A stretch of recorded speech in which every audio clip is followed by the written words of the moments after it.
one's health is an important part of any agent's job.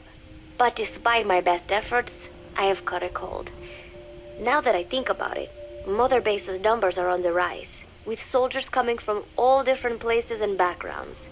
It is no wonder then that sooner or later someone would bring in a virus. That said, what I have got is just a common cold. The medical team said I'd need a few days rest, so I've been restricted to my room and put on bed rest. I thought I'd gotten used to not having anyone around to relate to, but at times like these, being alone is just miserable. All I could do is lay there and stroke Nook's back, trying to take my mind off how bad I felt. Nook just sat there, not making a sound. But I did have visitors.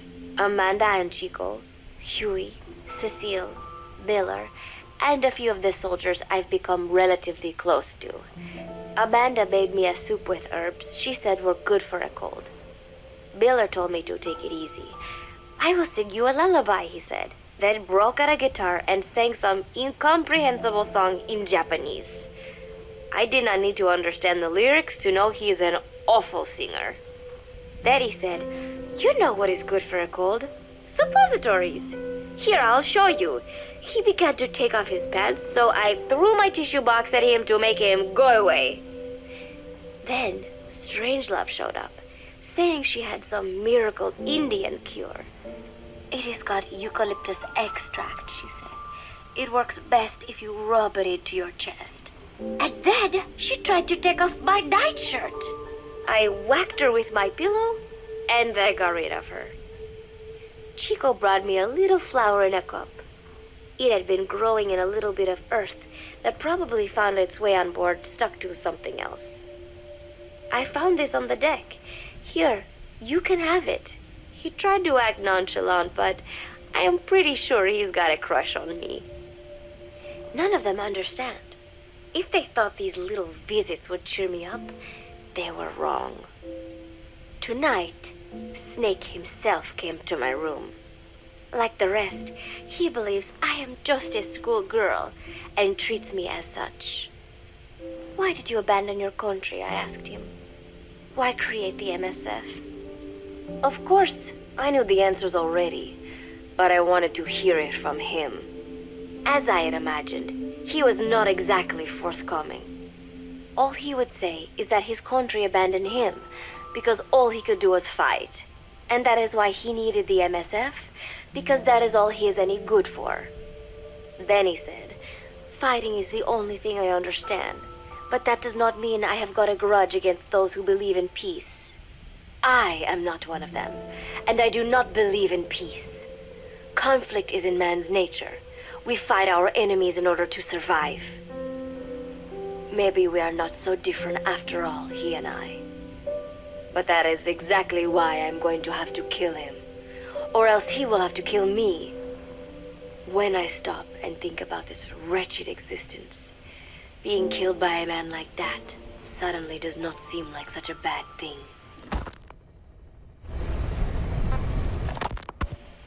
Every month, Mother Base throws a party for all the soldiers whose birthdays fall in that month. There is something strange about a military organization having parties. Really though, it is just an excuse to drink and make noise. It is not easy to get alcohol in a fortress in the middle of the ocean. Most days they are training from dawn till dusk. They do not have time for things like drinking. That is why Snake and Miller came up with the idea to give everyone a chance to let loose. Obviously, a bunch of boors like that are not going to bother with blowing out candles on a cake. Rather, they sit there in a cloud of cigarette smoke, drink beer, eat meat, tell tasteless jokes, and swap crude insults about one another's hometowns. But it hardly ever breaks out into something serious. They talk up a storm, but they're just having fun. It is funny. You have got members of FSLN rubbing shoulders with the UCLAs, people who once would have considered the other mortal enemies. I wonder if that is what makes Big Boss so popular. In leaving their countries behind, they leave their hatred for other countries too. Miller seemed a little protective of me. "Hope they're not being too crude," he said. But soon enough, he too was drunk. He yelled, Come here and take a look at the real Kazuhira Miller. Then dropped his pants and mooned everybody. The other soldiers burst out laughing. I have never seen such a crude, ridiculous party before. And yet, all these people, laughing and acting the fool. Is this what they call peace? For some reason, I began to think about all that has happened since I came here. Fishing with Chico, cooking with Amanda and Cecile, playing soccer, having visitors when I caught a cold. When I stop and think about it, my time here has been the most peaceful of my life. But that is about to end. I cannot imagine he will be willing to negotiate. It seems I am to fight the legendary Big Boss. I do not know if I'll be able to beat him. But if I have to choose between death and defying Cypher, I will gladly choose death. The thought of dying does not scare me. But if I disobey my orders, the fear and despair awaiting me will be far worse than anything I can imagine. It was Cypher who took me in as an orphan, gave me food and a place to live. His orders may have been unreasonable, but I will never repay my debt entirely. It seems I have no choice. I must fight this man. I must fight Snake. Do you know Miller, Snake's right-hand man? Apparently has got at least one serious weakness. He is an insatiable womanizer. He does not bother me, most likely because he considers teenagers off limits. But he has hit on every single one of the few female soldiers here at Mother Base. They ought to be telling him where to stick it, but end up falling for it so easily. I think some of it stems from the fact that he is actually not that bad looking. Anyway, today, that nasty habit got him in trouble. He and Snake got into one of their rare fights, and I was there to see it. They burst out of the showers, completely naked, trading punches. I am no child. The sight of a naked man does not make me blush, but this was something else. Maybe this'll teach you, Snake yelled as he slammed his fists into Miller's chest.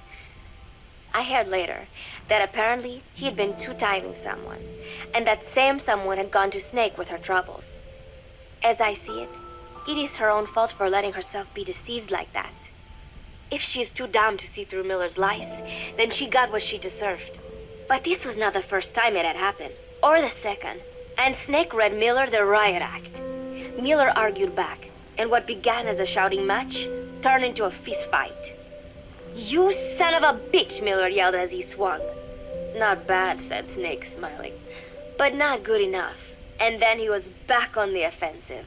They had already been at it pretty hard in the showers, and their bodies were covered with bruises.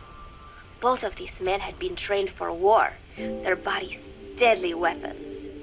They were each bleeding from a dozen places. All this from a fist fight. Even so, it was far less gruesome than if they had given it their all. It was obvious that one of them would be dead were they fighting for real. Miller took another swing, yelling, "Try this then!" Snake parried, then responded in kind, but I could tell he was not aiming for anything vital. "You are one tough bastard, boss," Miller muttered. A smile crept across his face as he caught his breath. And then they went right on fighting.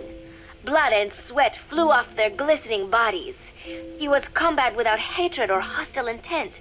I had never seen violence like this before. And yet, it was more than just a friendly tussle. They were utilizing every technique they knew. It was not a sporting match. They were not playing by the rules. How could they keep this up? At last, the two men tired themselves out, and the bizarre scene came to an end. They looked at each other's battered bodies, and then burst out laughing, embracing and congratulating each other on a good fight. It all seemed so idiotic. I still cannot fathom such behavior. But somehow, I got the sense that for all his womanizing, Miller really only trusted one person, and that was Snake.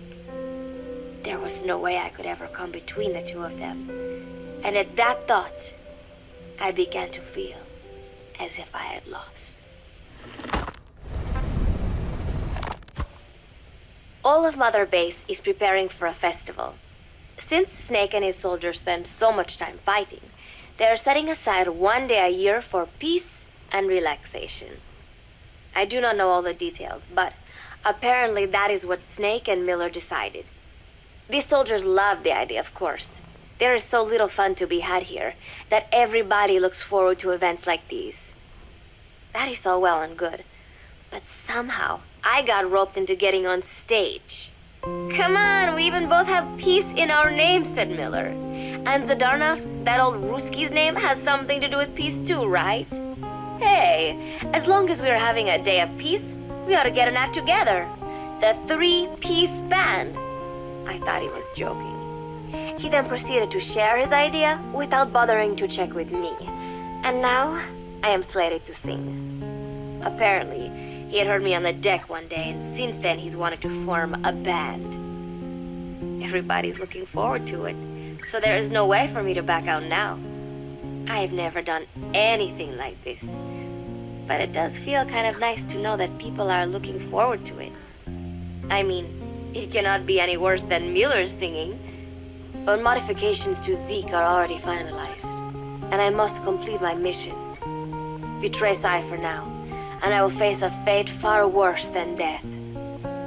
Still, there's no need to put things in motion just yet. What difference would it make to just wait a little while longer? A whole day of peace. The mission can wait until after that. Can it not?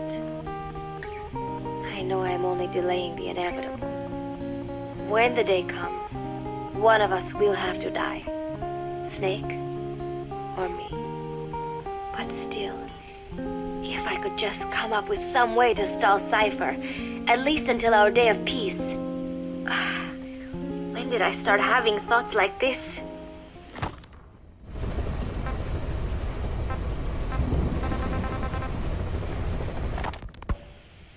My cover is blown. They know nothing of Cypher or my true objective, but they know I am a spy. There is no more time left. I must act now. I must complete my mission. How did it come to this? All I wanted was 3 more days. Just 3. Miller's already finished writing the song. It is called Love Deterrent. It is about a girl who cannot express her true feelings. I have been practicing. I am no pro, but I was pretty sure I would do a decent job. And now this. Cypher found out that Zeke was complete. He must have someone inside Mother Base besides me, spinning his tightly wound web of control, leaving no room for individual will. Typical.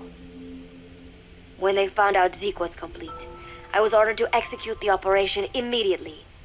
If I was going to enjoy just one day of peace, I had to ensure the plan could not move forward. I tried to sabotage Zeke. I thought by damaging the drive system, they would have no choice but to delay their plans. I waited until midnight, and then snuck into the hangar. There would be trouble if it looked like sabotage. I selected one of the drive system's load-bearing parts and carefully worked to warp its shape. The leg's drive system requires a high degree of precision to operate. Even the smallest deviation would have done it. Then, Chico walked in. Maybe it was one of those nights where he could not sleep. In any case, he saw me, panicked, and took off running. It would have been easy to kill him, but I could not. I know he likes me. It is not as if I would ever have an interest in a child like him, but I could not pull the trigger.